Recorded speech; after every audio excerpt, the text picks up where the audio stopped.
नमस्कार दोस्तों, welcome to SG sociology. आज के इस वीडियो में हम बात करने वाले हैं वर्ण व्यवस्था के बारे में। वर्ण व्यवस्था के पार्ट 1 में हमने वर्ण व्यवस्था के अर्थ, उसकी उत्पत्ति, वर्णों की संख्या, वर्णों के नाम, इन सारी चीज़ों के बारे में बात करी हुई है। आज के इस वीडियो में आगे की जो पॉइंट्स हैं, जैसे कि उसकी क्या विशेषताएं रही हैं, उनके क्या आधार रहे हैं, किस वर्ण के लोग कौन कौन से कर्म करते थे या उनके लिए कौन कौन से कर्म थे जो निर्धारित किए गए थे, इन सारी चीज़ों के बारे में बात करेंगे। तो चलिए शुरू करते हैं।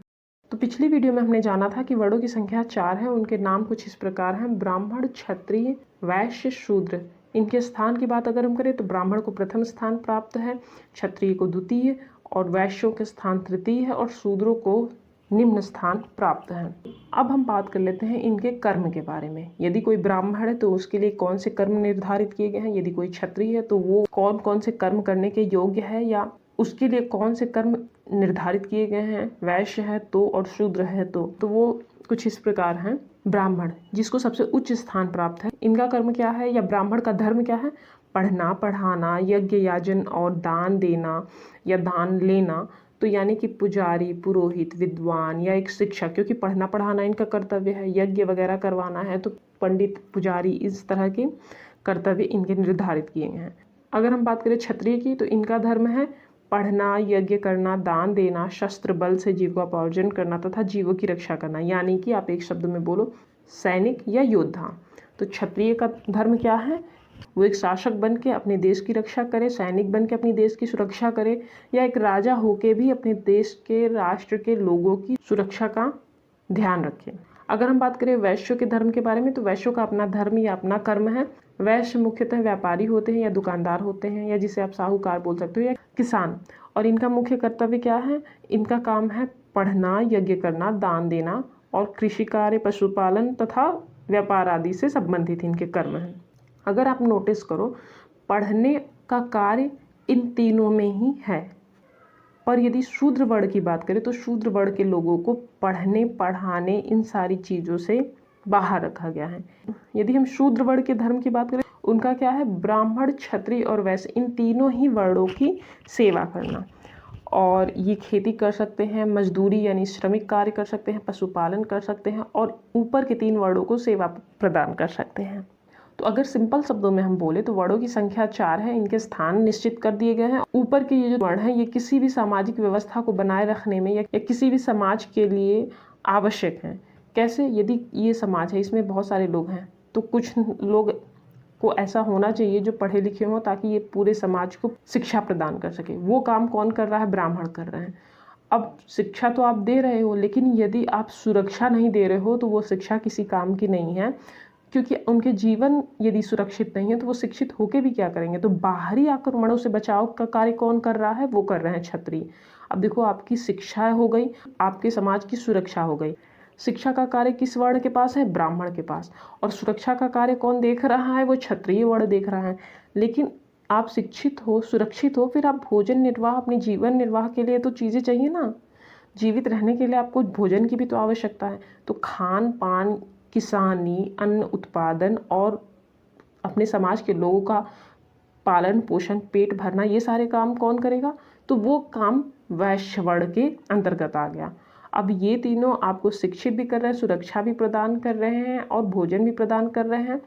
इनके इस कार्य के कारण इनकी भी तो सेवा करनी चाहिए। तो इनकी सेवा कौन करेगा? उसके लिए शूद्र वर्णों के बारे में बात करी गई है।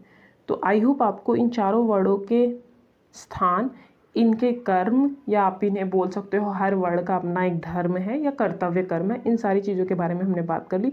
अब थोड़ा सा हम बात कर लेते हैं वर्णों की विशेषता के बारे में। तो अब हम बात कर लेते हैं वर्ण व्यवस्था की विशेषता के बारे में। तो वर्ण व्यवस्था की सबसे इंपॉर्टेंट विशेषता क्या है? कि ये कर्म पर आधारित थी या कर्म की इसमें प्रधानता थी। जैसा कि अभी हमने बात करी थी कि हर वर्ण के अपने कर्म निर्धारित है कि आपको ये कर्म करने हैं, आपको ये कर्म करने हैं, आपको ये कर्म करने हैं, और शूद्र को क्या करना है? इन लोगों की सेवा करनी है। तो यहाँ पे वर्ण व्यवस्था में किस बात की प्रधानता है? कर्म की। अन्योनाश्रितता, यानी कि प्रत्येक वर्ण एक दूसरे पर आश्रित है। वो कैसे? जैसे समाज में हमारे सब के सब एक दूसरे पे आश्रित हैं। अगर आपको भोजन चाहिए तो आप किसान पे आश्रित हो, शिक्षा चाहिए तो आप शिक्षक के ऊपर आश्रित हो, अगर आपको स्वास्थ्य चाहिए तो आप मेडिकल के ऊपर आश्रित हो, और यदि आपको सुरक्षा चाहिए तो आप मिलिट्री के ऊपर। ठीक उसी तरह वर्ण व्यवस्था में यदि आपको शिक्षा ग्रहण करनी है तो ब्राह्मण वर्ण के पास जाना है, यदि आपको अपनी सुरक्षा चाहिए क्षत्रिय वर्ण का होना आवश्यक है।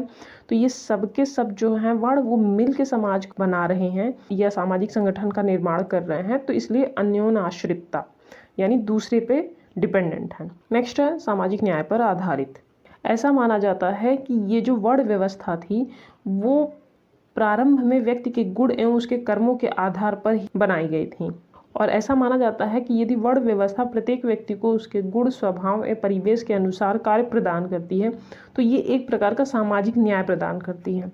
तो ऐसा कह सकते हैं कि यदि किसी व्यक्ति में पढ़ने पढ़ाने का गुण है तो वो ब्राह्मण वर्ण का है, यदि कोई क्षत्रिय गुणों से पूर्ण है तो वो क्षत्रिय वर्ण का हो गया। तो जिसमें जो गुण है उस हिसाब से उसे उस वर्ण का सदस्य बना देना या उस वर्ण का मानना, ये एक तरह से सामाजिक न्याय कर रहा है। अगला है वर्ण व्यवस्था की विशेषता क्या, कि सभी वर्णों के पृथक अधिकार थे। अभी हमने बात करी किस वर्ण के क्या अधिकार हैं और क्या कर्तव्य हैं, तो उससे आप समझ सकते हो कि सब प्रत्येक वर्णों के अपने अपने अधिकार हैं। पेशे के आनुवंशिक रूप की बात अगर हम करें तो प्रारंभ में व्यक्ति के गुण एवं कर्मों के आधार पर ही वर्णों का निर्धारण हुआ करता था, परंतु जब टाइम बीतता गया और चीज़ें बदलती गईं तो क्या हुआ, बाद में क्या हुआ, प्रत्येक वर्ण के व्यवसाय आनुवंशिक रूप से निश्चित हो गए। स्टार्टिंग में ऐसा नहीं था, यदि कोई पठन पाठन में अच्छा है तो वो ब्राह्मण, और यदि कोई क्षत्रिय योद्धा वाले कर्म में अच्छा है तो उसे क्षत्रिय वर्ण का मान लिया जाता था। पर बाद में ये चीज़ें ऐसी नहीं रही। समय के साथ क्या हुआ कि यदि कोई क्षत्रिय है तो उसका बेटा क्षत्रिय ही होगा, ब्राह्मण है तो ब्राह्मण ही, चाहे उसमें ब्राह्मण के गुण हो या ना हो। तो ये जो पेशे का आनुवंशिक रूप है ये भी वर्ण व्यवस्था की ही विशेषता है। हालांकि ये स्टार्टिंग के वर्ण व्यवस्था की नहीं है, बाद में जब चीज़ें बदलने लगी तो ये वर्ण व्यवस्था के परिवर्तित स्वरूप के अंतर्गत आता है। नेक्स्ट है संस्कार शुद्धि पर आधारित।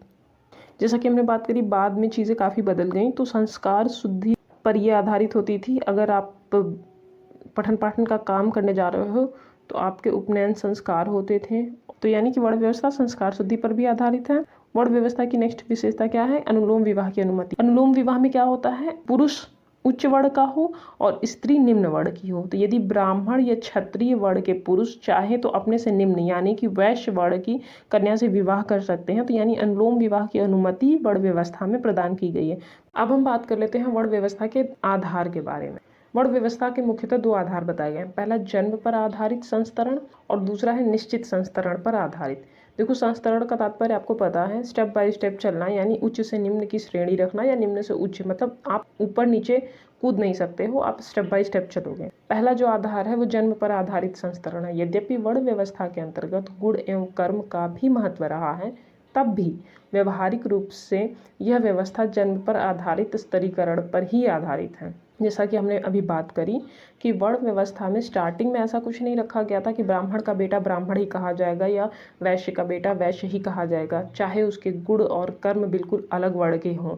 पर बाद में धीरे धीरे ये चीज़ें कर्म को छोड़ के, गुण को छोड़ के जन्म पर आधारित हो गई। तो वो चीज़ यहाँ पे लिखी हुई है कि जन्म पर आधारित संस्तरण हो गया। दूसरा है निश्चित संस्तरण पर आधारित। निश्चित संस्तरण पर आधारित अर्थात चारों ही वर्णों के जो क्षेत्र हैं, जो उनके अधिकार हैं, जो उनकी शक्तियां हैं, वो एक निश्चित संस्तरण में पाई जाती हैं। सर्वोच्च स्थान ब्राह्मणों को इसीलिए प्रदान किया गया है क्योंकि वो अपने पूरे समाज को शिक्षित करते हैं, और शिक्षित करने का या विद्यादान वो सबसे उच्च कर्म माना जाता है, इसलिए उनका स्थान भी सर्वोच्च प्रदान किया गया था।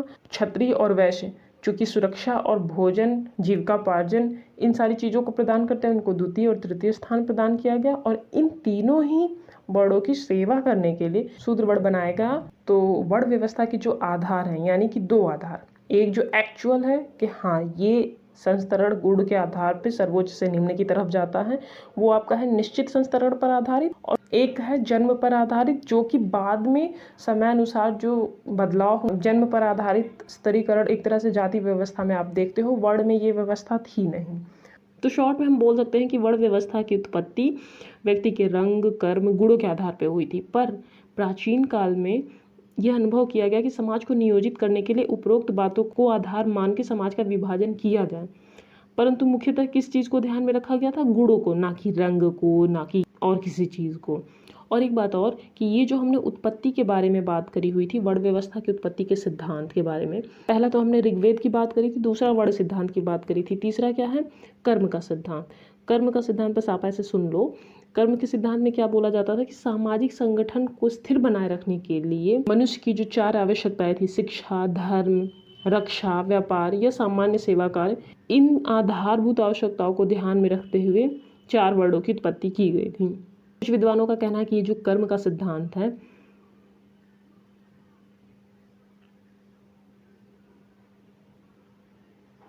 इसको वो गुणों के आधार पर मानते हैं। हालांकि इसके बारे में एक बहुत फेमस कोटेशन है, भगवान श्री कृष्ण ने गीता में कहा था, चारों वर्ण की सृष्टि मैंने गुणों तथा कर्मों के आधार पर की है। शायद इसी कोटेशन को लेकर लोग गुण और कर्म के आधार पे वर्ण व्यवस्था की उत्पत्ति के बारे में बोलते हैं। तो आई होप आपको आज का टॉपिक समझ में आया होगा। अगर आपके कोई सुझाव हो तो आप कमेंट बॉक्स में दे सकते हैं। आज के लिए बस इतना ही। अगर आपको इस वीडियो की PDF चाहिए तो हमारे टेलीग्राम चैनल SG सोशियोलॉजी से जुड़ सकते हैं। अगर आपको वीडियो अच्छा लगे तो वीडियो को लाइक, शेयर और चैनल को सब्सक्राइब कर लीजिएगा। आज के लिए बस इतना ही। धन्यवाद।